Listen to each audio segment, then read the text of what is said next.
Hi, I'm Jake. And I'm Charlotte. Welcome to Inside the GC.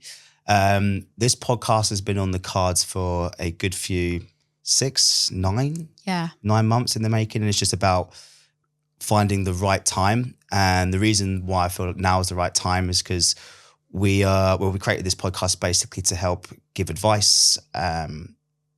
Provide like unsugar-coated advice to the everyday mum, the everyday gym goer, someone who maybe competes, someone who doesn't compete, the novice of the gym world. Exactly, because there's so much out there. Really is a sea of misinformation. Good advice, misinformation. Social media doesn't help, right? And there's so many contrasting opinions. So we just wanted to create this little pod, this space for anyone and everyone to hopefully get some value and some education out of it. And most importantly, sort of fast track you to your goals and not make the mistakes that so many people do. So this episode is going to be origin story about myself and Charlotte, how we got into the industry and how the game changer come to light.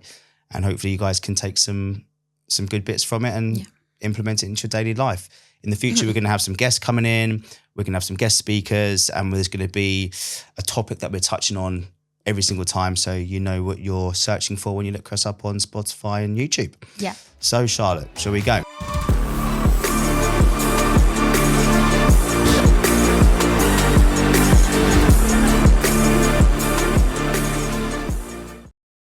I am the interviewer for this little bit. So just a question for Jake to begin with is just like, how did you get into the fitness space? Cool, let's go. Right. So I was 18, so a long time ago now, I'm 32, so it's touching 15 years when I first sort of did my PT qualification, so a long time ago.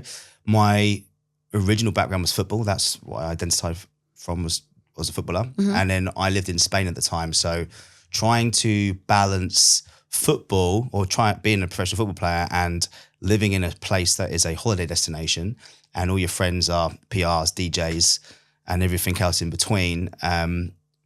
It's just hard to juggle the ball, I guess. So I sort of fell into the fitness industry due to injuries and circumstances. And at the time, I didn't want to stay in Spain because all of my friends still played football. Didn't want to go to England because all my friends played football. And I just wanted to create sort of like a new identity for myself.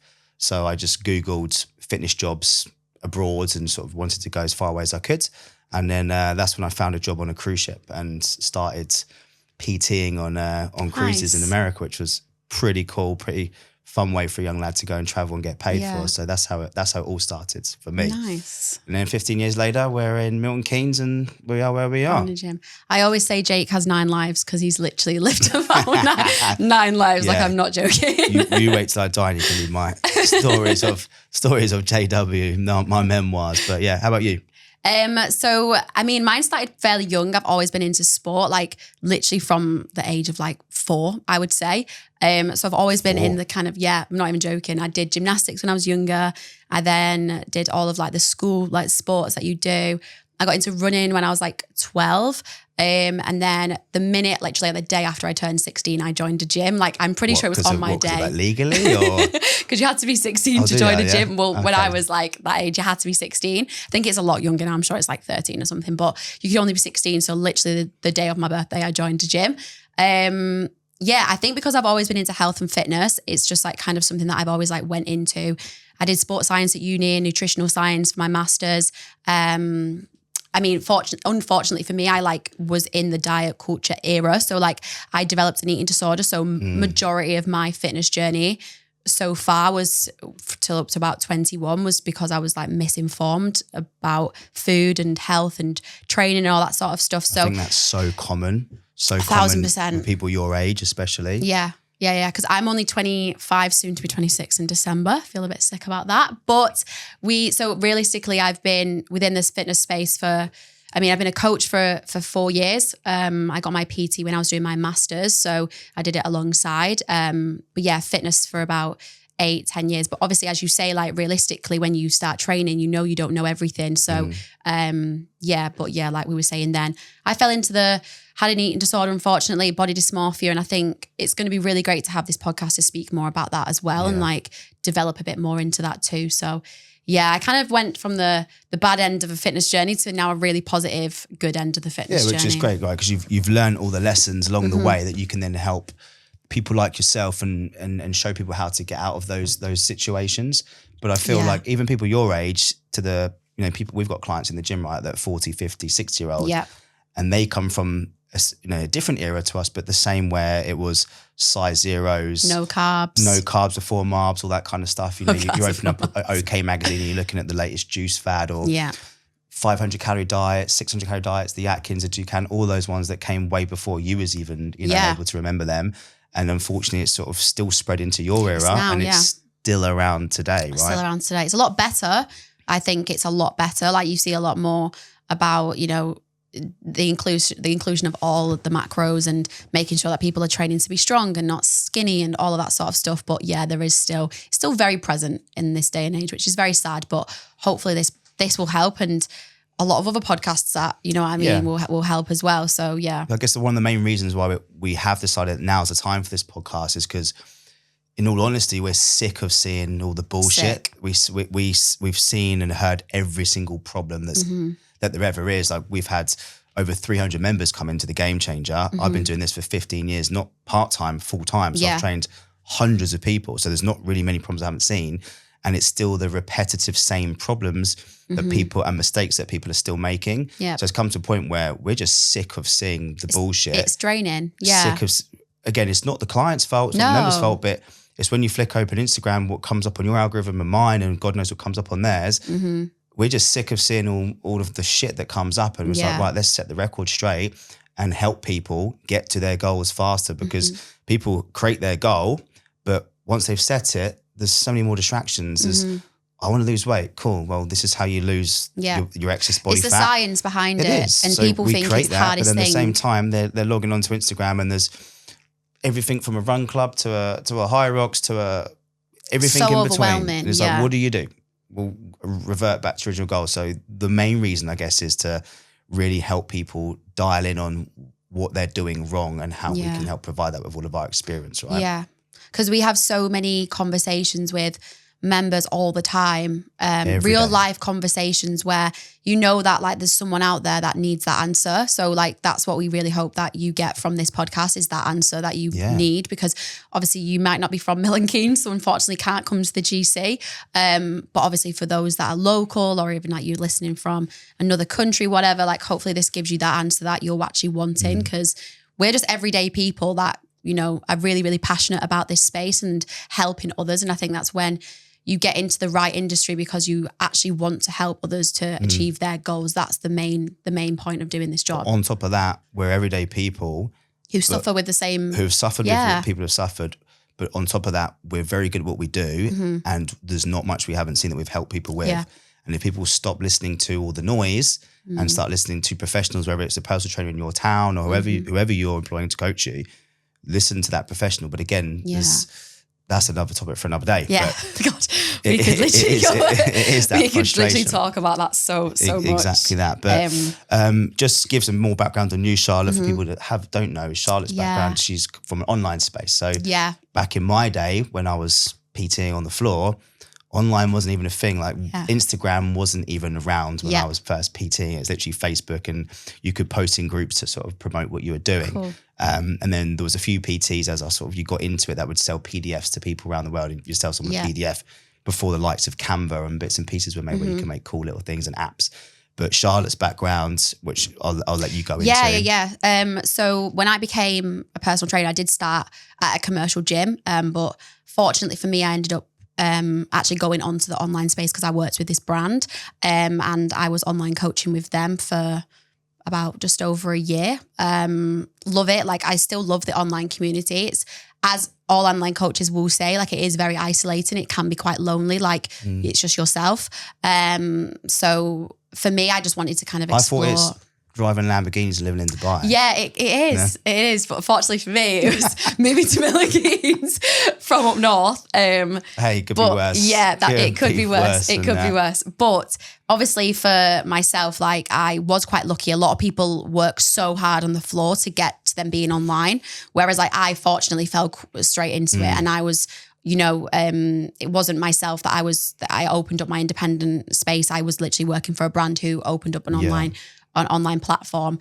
So yeah, I was quite lucky. I still did a little bit on the floor, but it wasn't a lot. And it was only when obviously I applied for the GC that I came back onto the floor in like a small group space rather than it being one-to-one PT. And like I say, I love the online community and I love online coaching a lot. I think it is where a lot of people say the money is because again, that's I've got many fucking pet hates. This is one of my pet hates. But going back to what you just said, you were working personally for this huge brand. So the guys that ran the brands who Charlotte worked for, they're huge, like online. Huge in the fitness space. Like those guys have been for ages, been around. I used to follow them and watch all their YouTubes and stuff. So these guys have, their credibility is through the roof, massive. Right? Where one of my fucking pet hates, many, is when you look at it, it's like, well, does a PT want to go onto the floor and do 30, 40, 50 hour weeks and graft your balls off to earn your stripes and earn your right and earn your money, which is what PT should be doing. Yeah. But the easy option is, well, I've got a big following, I'm really good looking, and I might have a discount code from My Protein or whatever. I'll go online. I'm going to slap that on my social media and I'm going to sell programs. First of all, most of them aren't even qualified. They're just selling them because at the end of the day, you know, you buy with your eyes and sex sells. Everyone looks good. So you buy because they look great. And yeah, they are the ones that are living in Dubai and driving. Well, I actually found out. I've got mates who do that. I've got guys, there's 5 friends of mine who live in Dubai, between Marbella and Dubai, and they run really successful online platforms and they are earning massive, like crazy money. And again, not all of them are like qualified. 3 of them are, and 2 of them are just fitness models that are. Yeah. Well, I did actually find out you don't need to have your practical for, like, you do your PT and you do your theory and your practical. You don't have to do the practical. Apparently, like what the fuck? I know. That's what annoys. There's no governing body. That's like doing your driving test. Yes. And just doing the theory. Just doing the theory. Oh yeah, I played a few PlayStation games when I was a kid. And I know what I'm doing. I drive a car. It's like, are you fucking joking? I know. Like when I did mine was like a 3-year thing, right? And we had to do case studies.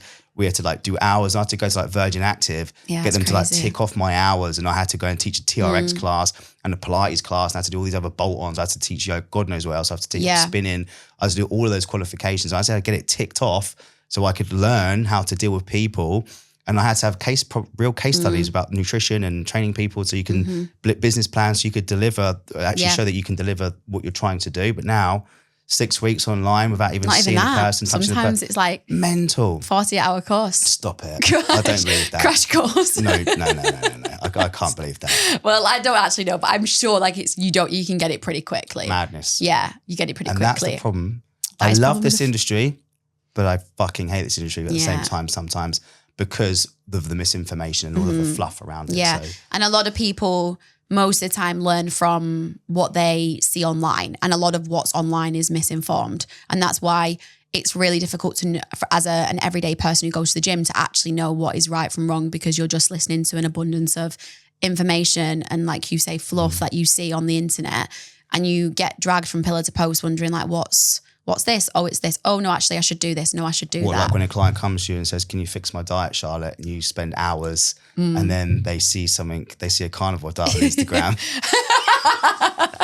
And I'll do the carnivore diet. You spend 24, 48 hours building them a meal plan down to the gram. Yeah. And then they see some bloke with abs who's doing a carnivore diet and eating. They're like, oh, I'll do that. Chicken's livers and goat testicles, and they're going to do that instead, yeah. Yeah. Yeah. Pisses you right off. The person knows who we're talking about. Yeah. But yeah, so this is why we've like created this, so then you guys can actually, I mean, it's kind of us saying, you know, there is stuff out there that should be listened to and there's stuff out there that definitely should not be listened to. But the first question for Jake on my list of questions is, how did this all start? So what is the origin behind the GC? Cool. So the game changer. Yeah. So we'll flash back quickly to lived in Spain, playing football in Spain, went cruise ship personal training for a couple of years, came back to Spain, opened up a fitness retreat, was one of the first things I did out there, where I'd have women come and stay in a villa for like a week. There'd be fitness, workshops, nutrition, yoga, hikes, that kind of stuff for like a week. Have some fun in the sun, training, so forth, and sort of go like a fitness holiday basically. Mm-hmm. So I did that for a couple of years, and then I moved back to the UK. Just sort of was again always looking for like my next challenge. I knew I didn't just want to be that PT who had a field diary of 40, 50 hours a week. So always wanted to do a bit more or find my next challenge, and I felt a bit lost, didn't know who I should be. I guess that's the truth. I didn't know who my identity was. I didn't know who I wanted to be. Yeah. So I was just flitting between countries. Went back to America a second time, went to Miami, West Palm Beach, and PT'd out there, private family for a couple of years as well. And then eventually came back to Spain. And then that's where I met my partner, Ali, and I was PTing in Gibraltar. Cool little life. This is what I mean about 9 lives, by the way. Yeah, I was PTing in Gibraltar, living in Spain, which was awesome. And then again, diary was full, 40, 50 hour weeks. Life was good. Villa on a golf course, my own swimming pool, everything was wicked. And then Ali decided that she wanted to move back to Milton Keynes to sort of start a family. I didn't even know where Milton Keynes was, to be honest, before I came here. So she brought me here, gave me the grand tour. This is MK1. This is the shopping centre. This is the Escape. Very nice. Okay, cool. This is the MK Don Stadium. Just needed to know how far it was from London and airport. Yeah. Half an hour. I was like, yeah, no problem. I can make it work. And then moved back here. I think that must have been about 7 years, 6 to 7, about 6 to 7, no, 6 years. Mm-hmm. 6 years ago I moved here. Went into a pure gym, again, sort of coming from Gibraltar, which had like 4 gyms in it, with about 7 PTs in each one. Everything was fine. Coming to this huge pure gym, I was like, wow, there's like 20 squat racks and there's 3, leg presses and the huge, amazing gym. But that was sort of like dog eat dog, weird, just completely different to what I've ever been into.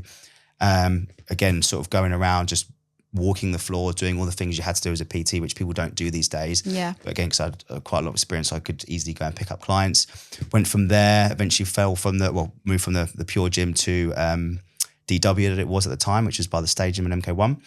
And again, filled up my diary there, I was working there, but always knew that I wanted to do something other than, I didn't know what it was. Am I just going to be a PT that PTs 40, 50 hours a week, checking in and checking out and having that revolving door of clients? Yes, I'm getting results. Yeah. There's a little bit of fulfillment, but if you have me at 6 o'clock in the morning, the person who has me at 6 o'clock at night is going to get a different version of me because I've been there for 12 hours and I'm burnt out and knackered, and it's a Thursday and I've done God knows how many hours by then, right? Mm-hmm. And then I sort of just got sick of working under that brand. And although you're self-employed, I just thought, again, there needs to be something else. And Ali got pregnant at the time, planned. And I just wanted or knew that there had to be something else.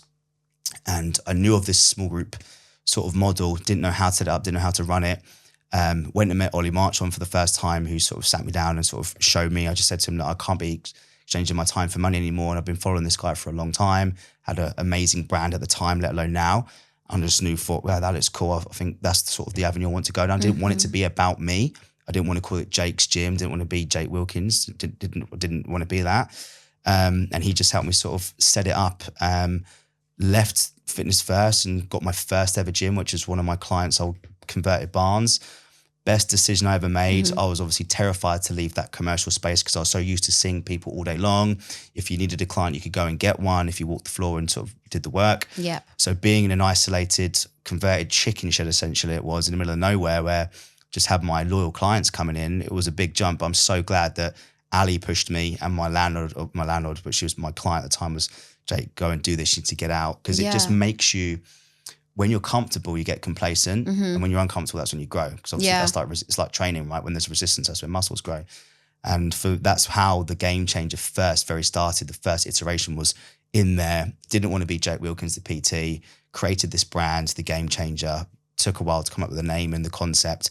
But from the very beginning, and this is a mistake that a lot of coaches make, is I knew then, because I spent a lot of time with it, who I wanted to be, who I wanted to service, what my methodology was, what I believed in, and the vision. The vision was always there. I created the goal, created the vision and the little roadblocks along the way. So I always had something to aim for. Didn't want to go into CrossFit space.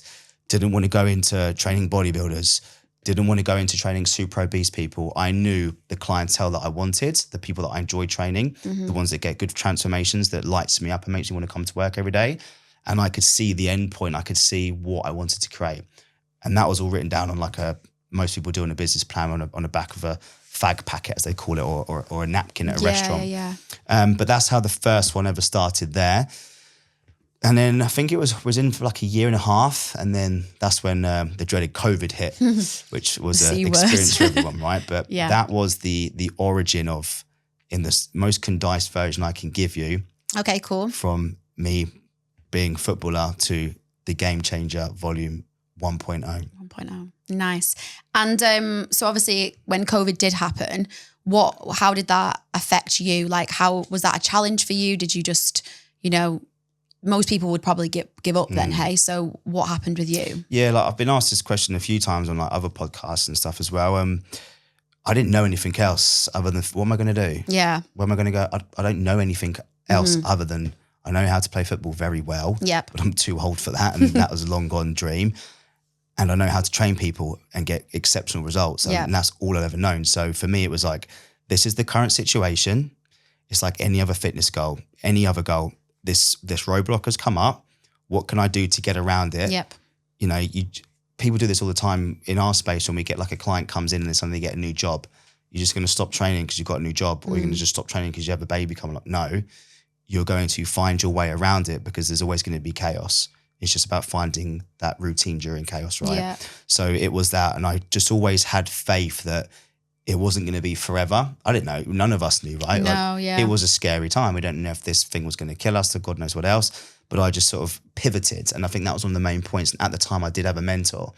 It was Phil Graham. And he was constantly on about, you have to pivot, you have to pivot. And he was pressing why online space at the time was such a good venture to go into. And at the time had like a handful of my one-to-one clients and a handful of the small group clients I had. And I just told them all to come down. I sort of created little packages with all of the weights. And I was like, right. I remember it was like Janie and Emma, who's still with us now, and Sam. I was like, right, there's your dumbbells, there's your kettlebell, there's your band. And I create these little packages. That's cool. And I'd go, come in and pick them up at this time, because it was almost like the world's going to end, the world's closing. Make sure you come in before this time, because the apocalypse is going to start. So it was a mental time, crazy time. And they came in, got their weights, so I dropped them off to their houses, and that was that. And I was like, right, what we'll do, we're going to keep training. And at first I used to record workouts and then would send them workouts. But by the time I recorded them, edited them, I was like, this is just stupid, and just started zooming them. Yeah. But it gave me a reason to still get up, gave them a reason to still keep training, and just kept that sort of community feel still going. Nice. And again, like during COVID, we'd be inviting anyone and everyone. Like these guys luckily stayed loyal to me, and obviously we massively reduced their membership down to like next to nothing. But that was important for me, because that helped me get through COVID. Yeah. I had a kid, baby. My second one, actually, Demi, she was born in COVID. So it was about being able to still put nappies on their back and feed ourselves, because I had a gym, but wasn't able to get any grants from the government because it was a privately owned sort of bit of land. But it was just about doing what I could with what I had, knowing that we're going to get out the back of this. But also at that point, it was coming where the barn I had wasn't big enough. So I knew that we needed to go and find somewhere else. And at that time, our coffee shop, so those who don't know, we've got a coffee shop next door of what we have now called the Game Changer Kitchen. That used to be inside the Fitness First I used to work in. And obviously when all the doors shut, all we could do is go and sort of like look through the window. And we just realized that we need to get out of there and find our own space. So we spent the whole of COVID, what was it, like a year or 2 years? Yeah, I think it was like a year and a bit by the end of it. Right? Yeah. So we were just constantly looking at units, because everyone was moving out of units. Because they couldn't afford them. They couldn't afford them. The People rent was working already from going home. up. So all the units are empty. So for us, it was a good time. We could go and free find for all. somewhere. So we did find a unit, and which again, just having that faith that we're going to get out of it. And then what is the next version going to be? Yeah. And just keeping that faith and being like, guys, keep training. Let's do what we can do. It's going to be light at the end of the tunnel. You just need to just, again, create some kind of routine throughout the chaos that's happening. Yeah. Because you was in the COVID lab, right? Well, yeah. So, when actually COVID hit, I was just finishing at university, my undergrad. So like my dissertation, we all got extensions, of course. If you've been to uni, then you'll know what an extension is. It's just like, you just get like weeks added onto when you're your dissertation is due to be in. So we got an extension. Luckily, I'd done all my research. I'd collected all my data. I was one of the first ones to do it because I'm just so organised. Yeah. Oh yeah. I'm very organised. Okay. So yeah, I got all of that done, and then it was just a case of writing it up. But I managed to get mine in, so I was okay. But I ended up like living with my boyfriend's parents for pretty much the whole of COVID. And I won't lie, I found COVID so tough. I feel like a lot of people probably did. Like, the gym is my literal life. Yeah. Like, do you know what I mean? So for me, when that's short, I literally was like, what can I do? See, I was so lucky, right? You had your space. Mine, so I had my place to go and skate to every day. I'd go and shoot my workouts, go and train. There was another coach who worked for me at the time as well. Charlie, I was like, yep, there's the keys, mate. Like, obviously we're not allowed to cross paths, but when I'm not there, we just text each other. You go in, I go in. Yeah, which is great. Almost like feeling like your bag's just sneaking around. But I was like, here's some barbells, do your thing. Like, if you need to go and train people outside, go train people outside. But I had that space where I guess no. I ended up being in the spare room of my boyfriend's parents' house, which then ended up going downstairs because it was like I needed more space. But me and my friend, who I basically started my fitness page in like 2017, and it grew a lot through COVID. For those who don't know, Charlotte has she's an influencer. No, I'm not. She's an influencer. She's one follower away, so make sure you follow after this. You can get the blue tick. But she's 20,000. She's 20,000 follower.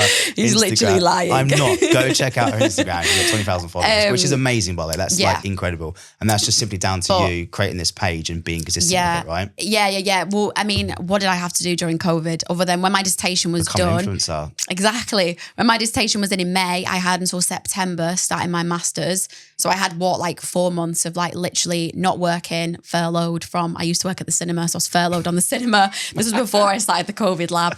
And then I started my masters. But during the time before I started my masters, I was just working on my fitness page. Me and my friend Chloe, we were doing like live workouts. So like we would get together on a Wednesday and a Friday and we'd do like sessions. They would get quite busy, like 20 people. Which qualified or unqualified? I was unqualified then. But I had an exercise sports science degree. Yeah. I had a first in that. We'll give you that. You had some background. Yeah. I had a bit of background. But we weren't doing, like, obviously we weren't helping anyone's form necessarily. We were just doing HIIT You're sessions. Providing community. You're providing something. Yeah, and to do. we loved it. Like, it was like it was the best part, kind of how you said about your like online space with your clients. Like, it was the best part of like my week and my day. But I won't, like, I'm not going to sit here and lie. Like, COVID really, really took me down. Like, I think my eating disorder definitely got worse during that time. I lost like a lot of weight, and obviously a lot of people didn't have a gym, so I didn't have any weights. I was doing pure running, walking, getting like steps all the time. I was like doing my workouts twice a day. Like, I had nothing to do. Yeah. And obviously with my eating disorder, that kind of fell again. So yeah, COVID was a tough time for me. But again, it gave me this new lease of like, okay, well, actually, maybe I do want to get into fitness. And maybe I do, because I've always loved fitness, but I've never thought of it as so it's almost like a silver lining in a way, right? Yeah, thought of it as a career. I used to be like, I don't want to turn my hobby into a career. That's what I used to say. Like, I was like, I don't want to live, breathe, and eat the gym, but hey, I do that now and I love it. Welcome to the world, honey. This is what we do. Yeah. So yeah, I found COVID kind of a bit of both. You know, once I was doing my masters, I had a lot, like, I was obviously like doing something then. During the time of like 4 months, I just had my fitness page, and yeah, like that's where it grew the most. And I got a lot of like good experiences from there, and that's how I got into working with that big brand and stuff like that. So yeah, I think all came at the right time for you. Exactly. But you mentioned briefly about a mentor. Mm-hmm. So I guess, a question is as well, like, for someone who's starting out and someone who's like wanting to may potentially like, start a small group personal training. You want me to give my secrets away, Charlotte? Not secrets. What would be your best piece of advice that you would tell someone? Yes, it's like anything. The way I look at everything, if I want to, you want to pass your driving test, you go and hire a driving instructor. Mm-hmm. You want to lose some weight, you go and hire a nutritionist, you hire a personal trainer. Yeah. I knew I wanted to create a certain business. I didn't know how to do it. So for me, it was, I need to go and hire somebody who's going to help me do that. Mm-hmm. And because I have a white belt mentality, and I always have, I believe you can never stop learning. There's always something for me to learn. I've been doing this for 15 years, but I could have a conversation with someone tomorrow who's been doing it longer than me, and I can learn something else from them. So as long as you're open-minded and you have that growth mindset, I feel like it is so important that you have to invest, and you have to because you're investing into your future and yourself, right? So yeah, it cost me money, but at the end of the day, it's going to make me money. It's going to make my business grow. So I've always believed in looking at, it's like when you go back to school, when you play with like the kids in the year above playing football, you're going to be a better football player because they're better than you. It's as simple as that. So if I play a game with guys that are better than me, that are doing way better than me, that I aspire to be like, they're going to help me grow. So yeah, I've had many mentors over the years, and I still do have now. And I honestly couldn't say, I've been at a roadblock so many times, not knowing what to do or having this problem. They've experienced this, and they're the people that I can turn to for help and guidance. Same as our members and our clients over the years. Anyone who's ever trained by me or you, that's exactly that. We're there to help mentor and guide them closer to their goals. So if they get a roadblock or they get a problem or whatever, injury, or they don't know how to get around something, that's what they're paying us for. Yeah. And I think a lot of people who come into the fitness space, like a lot of personal trainers, a lot of coaches, whoever you are, whether you're in sport or just like commercial gyms or whatever, I think people think that they get to one point, they do their qualification and then that's it.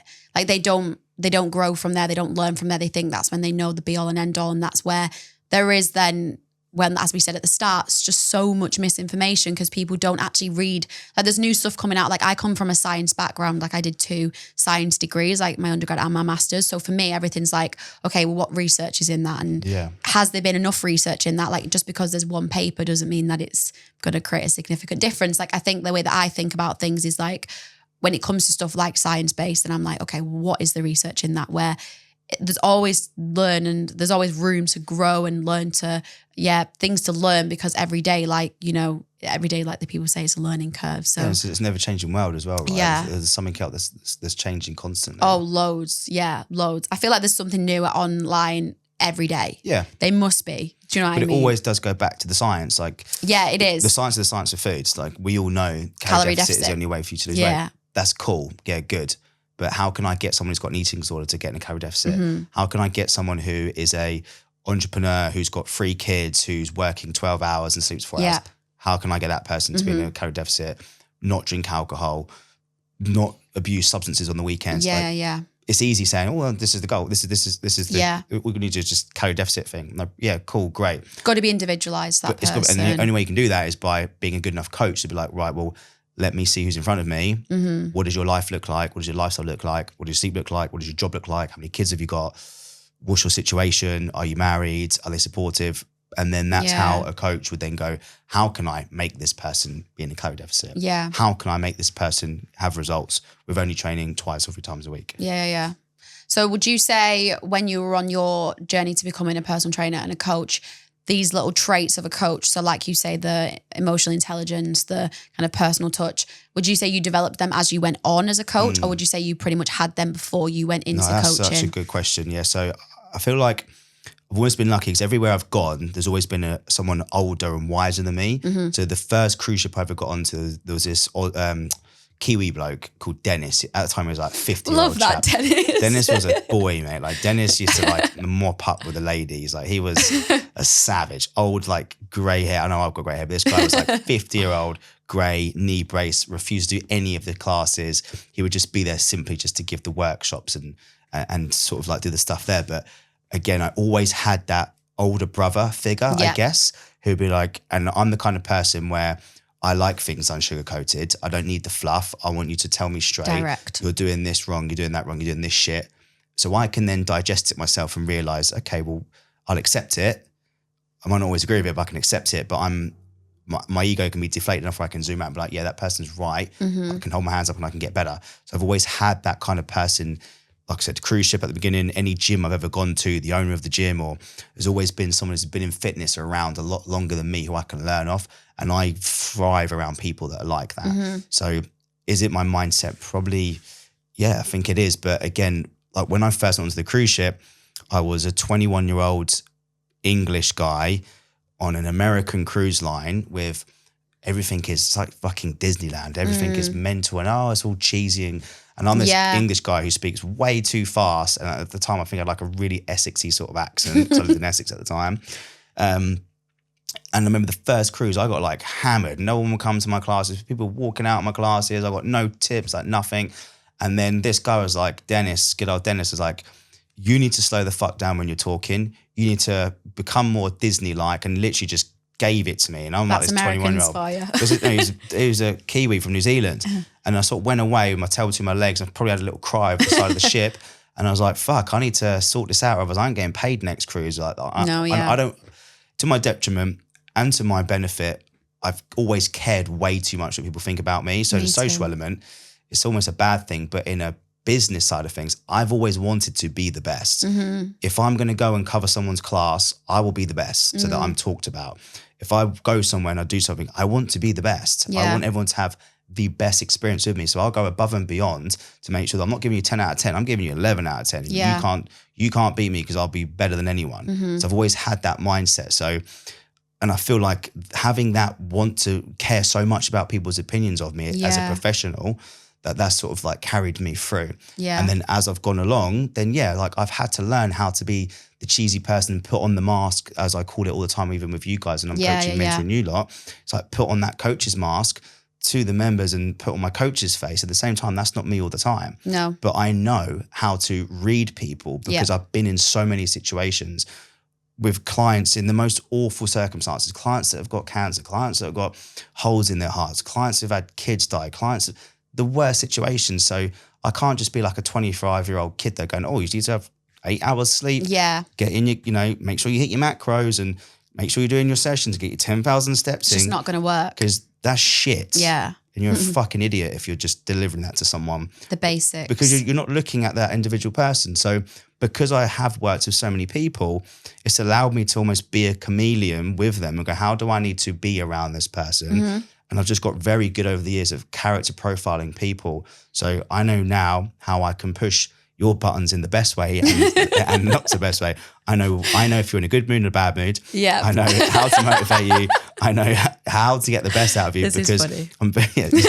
I can tell by our text messages, let alone even speaking and the way your face looks. But because of all of the years of doing that in all these different situations, I've worked on cruise ships 2 years. I've worked in America separately for another 2 years. I've worked in Spain. I worked in Gibraltar. I worked in London. You've met a lot of people. I've met a lot of people. I've not always been good.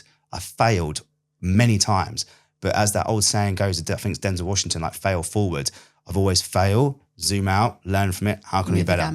And I still do that today. You see it every day in the gym. Like every week we sit down at Friday, we have our meeting and we look down like, right, what's gone well? What's not gone well? What can we change?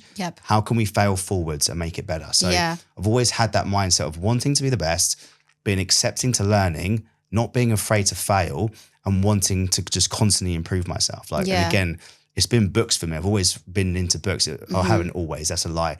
Ali got me into books and she gave me this book when we first met because I was going through like a rough time with an ex-partner at the time. And the book was called Feel the Fear and Do It Anyway. And I remember reading this book and it was like this person was like speaking to me. Like it's like the Truman Show. I was like, I'd reread a page and be like, fucking hell, this person's here. Like, this is mental. But I read this one book and it opened my mind to having that white belt mentality and being constantly wanting to improve. And then I just got really hungry for self-improvement books because I could see what it was doing for me. Yeah, they're great. Amazing. Yeah, I read a few of them. Even if you don't read, like just listen to them. I can definitely relate with the high expectations and wanting to be the best. I definitely feel I still fear failure rather than accepting failure. I'm more of I fear failure. Like if I get... can tell, Any meeting with Charlotte and her head goes down. I literally hate the thought of failing, but I know that's how you're supposed to grow. And I understand Maybe that. It's the word, like you have a bad association with the word fail. Failure to me is like, have I failed an exam? Have I failed a test? Like, am I going to lose something for this? So do you know what I mean? Narratives. Like, what could we change that word with, but rather than failing, you know? Yeah, we'll figure that one out. But I'm definitely more of I'm very, very high expectations. Like for myself, not for anybody else. Like I have high expectations if I go to a hotel and I've paid a lot of money. But I have high expectations for myself. And I think, you will definitely have a topic on this about like, getting feedback from a member to a personal trainer perspective. But yeah, I can definitely relate with high expectations. I get it. I get it now in business. Like we get disgruntled members, people that leave, and I always ask for feedback. It's not nice. Yeah, it's awful. It's awkward. It doesn't feel nice. It makes you feel like shit. I take it personal because it's my baby, because it's my business. Yeah. I give you guys the feedback, and naturally you're going to take it personal, and it is what it is. But I always relate back to like my football days. If we lost a game and I'm responsible because I let a goal go in, or I got sent off, or it's my fault, yeah, I'm going to go and cry in the changing rooms and cry in the shower and not talk to my dad on the way home or the rest of my teammates.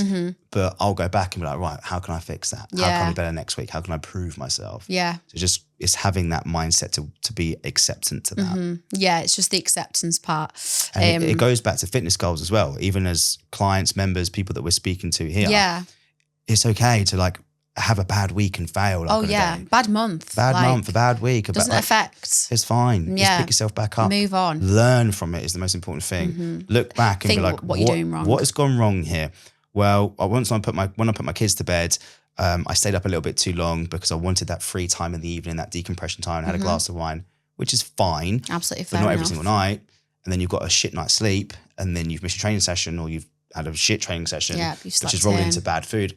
So it's about being able to recognize, step back and like, what's gone really well this week? And then how can I repeat that? Yeah. So like I had a mentor who always said to me, like, he had this thing called like kill the clone. Yep. And when I'm having a shit time, I said to myself, kill the clone. Got to kill the clone. So the whole principle of that is there was a clone of me today and a clone of me tomorrow and a clone of me yesterday. So today I've got to beat the clone that was there yesterday.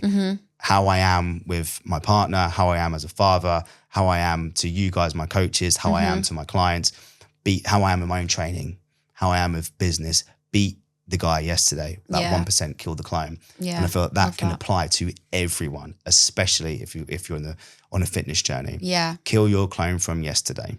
I think a lot of people will take that and roll with that because I do like Kill that. your fucking clone. Yeah, that is good. That is good.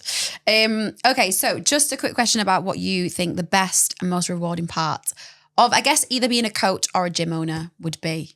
What would you say? We'll go off. We'll not say gym owner. We'll say coach. As you know, these are a lot. It is actually a tough gig. Like, it is hard. It's a tough industry. I don't think people realise how tough it is. People just think that we just count sets and reps. We're more than just a coach. And we just make up, this workout. Yeah. Like, there's so much that goes in between the workouts, and people don't realise we sit down and spend hours programming, right? Like, there's that bit. Then we want to make sure it works, and there's trials and all the stuff in between.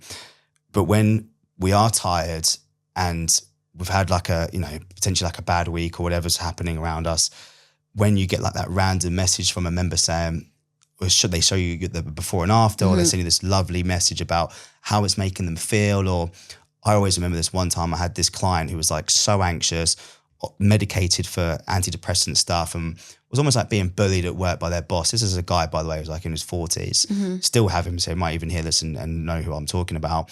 And then training for him gave him confidence to fast track, and at like a year and a half later, I remember he texted me one day and was like, I just told my boss to go and fuck himself. Not saying that everyone should go and tell your boss to go and fuck himself, but this guy had enough, and he was confident enough to be like, I'm sick of being spoken to like a dickhead. I'm worth more. And told his boss to go and fuck himself, and then opened his own business the next day. Amazing. And now he's thriving. Love that. So for me, it's not always about dress size, looking better. Non-scale victories. I love that. Yeah. Not non-scale victories. It's about what it can do for people outside in your life. Being open to adversity, being resilient, having confidence, all these things in between. So when you see that, again, it's not instant gratification fitness. No. Yeah, we get high fives in the session and everyone leaves sweating and smiling. Cool. But it's the hard work they put in, day in, day out. And then 6 months down the line, we get that message, or we get that little conversation, or we look back and think, fucking hell, look how far that person's come. That's what sets me on fire. And to me, the universe does this to me at the right times. Whenever I'm having a shit day where I'm like on the floor, and I'm sometimes got my head in my hands thinking, why am I doing this? Yeah. And I'm sat on my gym floor, potentially crying like I do often because it's hard being a business owner. And I get a random message come through. It just sets me on fire. I'm like, this is why. That's what I needed. That's why I do it. And that's why I've been doing this so long. Yeah. Because you just get to see how powerful fitness is. Yeah. People relate fitness to vanity because of abs and because of magazines. Of course, that's and what the space started on bodybuilding. Exactly that. And, you know, the size zeros in magazines, but that is a byproduct of your hard work. You will look better naked, full stop, if you do all the hard work in between. So it's about stepping away from that and what it brings to your life in terms of you are healthier. You can get back on your feet faster from being sick. You are going to be far away from lifestyle diseases. You're going to be a better parent, a better father, a better colleague, a better mother. 100%. It's about all of this stuff in between, other than I can go and deadlift 150 kilos or look at my abs, look at my ass. It's way more than that. No, ditto. Yeah, I completely agree. I think a big thing for me is when people feel comfortable to like speak to you about certain things. Because as we just said then, like everyone just thinks a coach is, or a PT is someone who tells you how to eat well and lift well. Like that's literally not the case. Like you're literally someone's therapist. You're someone's therapist. You're their doctor. You're their like shoulder to cry on. Like you're literally everything rolled into one. And I think it's hard not to take their problems home with you, right? Yeah, and you think about their problems. Yeah, like I text people like afterwards being like, I was just thinking about you in this situation. And I think the most rewarding thing I think sometimes I find is being that like you should feel pretty good about yourself if someone's coming to you with issues, because you must be approachable and relatable and like someone can actually talk to you. And I think I love this job in that respect, that someone actually thinks, oh, I want to go and speak to Charlotte about this situation because I know she'll give me like the best advice she can. And like sometimes I'm not going to lie, I can't give the best advice because I'm not sometimes hit the same situation myself, but I try and gear away to it's that emotional intelligence you spoke about. Yeah. Because and it goes back to like your personality, because your emotional intelligence is so high. Yeah. People feel comfortable around you to then go and share their problems with you. You're not a mum. You're not older than most of our members. No. But people around you feel comfortable enough that they can come and share problems with you. Yeah. And you have that personality level or that empathy and sympathy level where you can like come here, put an arm around them, give them a little cuddle whilst they cry on your shoulder. Yep. And but at the same time, you can unsugarcoat things and be like, stop being a fucking dick. Yeah. Just, get on with, depending on who's in front of you. Yeah, exactly. I think you've got to be so relatable and like adaptive when you're a coach. Like you can go from like having banter with the boys to then like being, with a 64-year-old woman talking about, I don't know, coffee flavors or something like random like that. Like that is literally what you've got to be as a coach. But I just think there's so many people out there that aren't like that. Personality, yeah, Charlotte. There we go. I must have some personality, charisma. Must be there. Okay, so just to kind of round this off, and we're going to ask this question to anyone who comes on the podcast.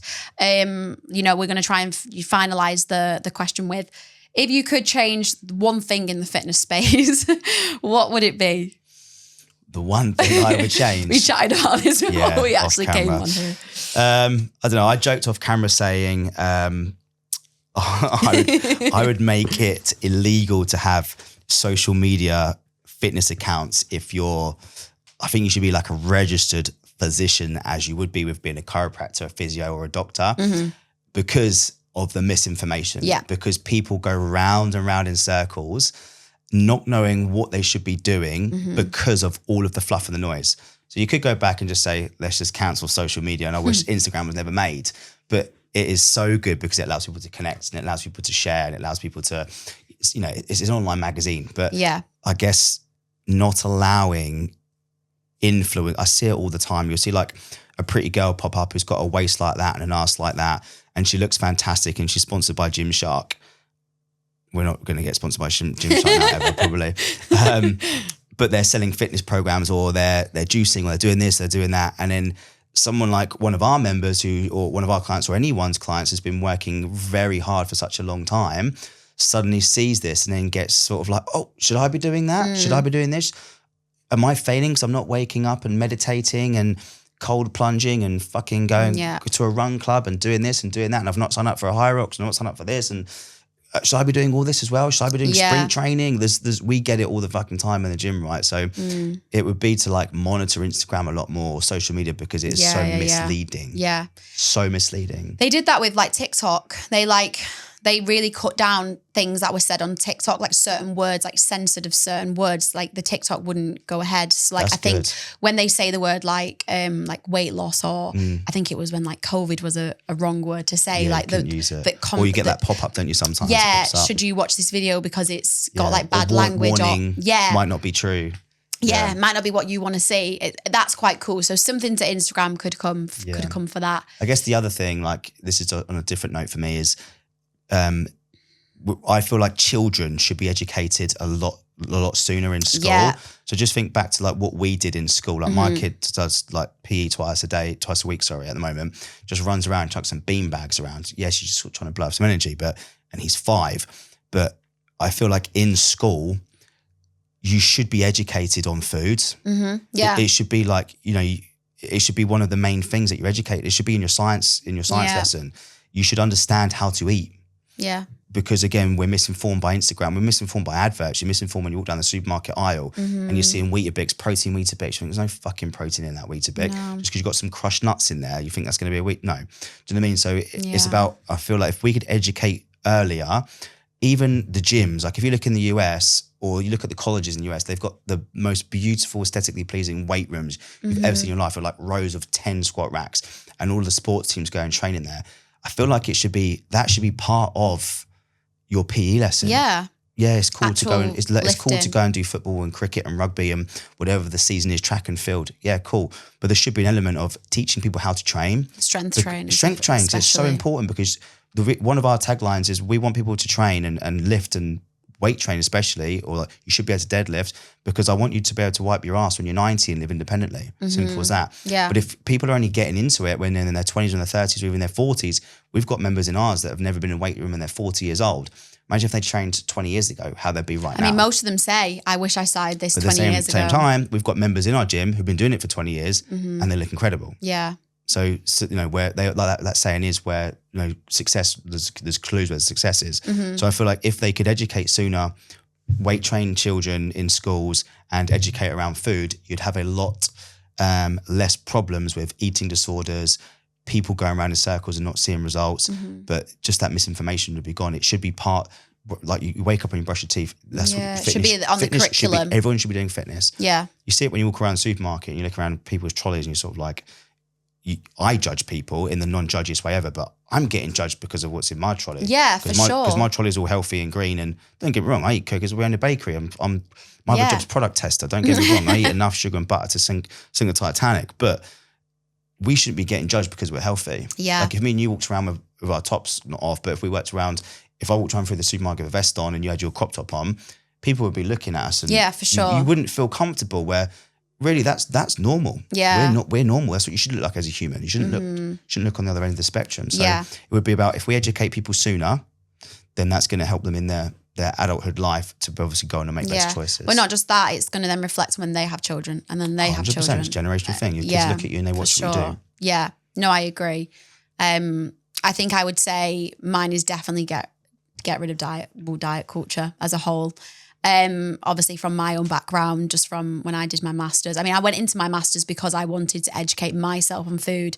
Because again, like you just said, like what I knew was from online and what I knew was from influencers and people online that were telling you to go on 800 calorie diets. And I mean, I started tracking my macros probably must have been when I was like 15. I mean, that's young to track your macros. Crazy. And I still do it now and again to this day, but I'm obviously, when I was younger, that was all I did. I remember literally like having my scales and like weighing my stuff out. My mom was literally like, for God's sake, Charlotte, like you're literally, what are you tracking then? Like it'd be lettuce. I'd be weighing out lettuce. Lettuce is 8 calories for like 100 grams or whatever.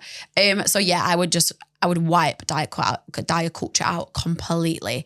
And bring that element of education in, because a lot of people just think that you need to starve yourself to lose weight. And how many members that I put on like higher calories than they were on, and they've lost weight. I actually got a message this morning from someone to say that they've literally lost 9 pounds and they're on more calories than what they started on.